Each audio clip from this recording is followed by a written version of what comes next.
नमस्कार, मी ऋषाली यादव सारंग। आता पाहूयात बातम्या विस्तारानं। अजित पवार राजकारणामध्ये फिट नाहीत असं म्हटलेलं आहे संजय राऊतांनी। बारामतीमध्ये जे घडलं ते सामान्यांना कळालं, पण दादांना कळालं नाही।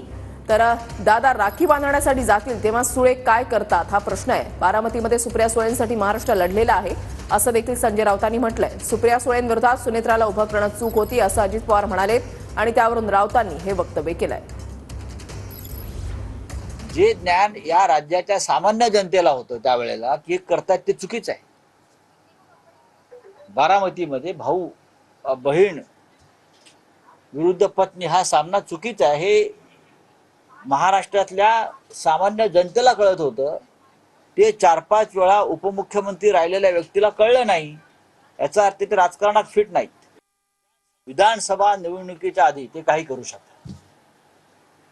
लोकसभेत इतका मोठा फटका बसल्यावर विधानसभेत सुद्धा त्यांची पाठ मातीला लागू नये यासाठी ते राखी बांधायला जातील, ते भाऊबीजेला स्वतःच जातील। आता प्रश्न आहे सुप्रिया सुळे काय करतात। सुप्रिया सुळेंसाठी महाराष्ट्र लढलाय बारामतीमध्ये, हे लक्षात घ्या।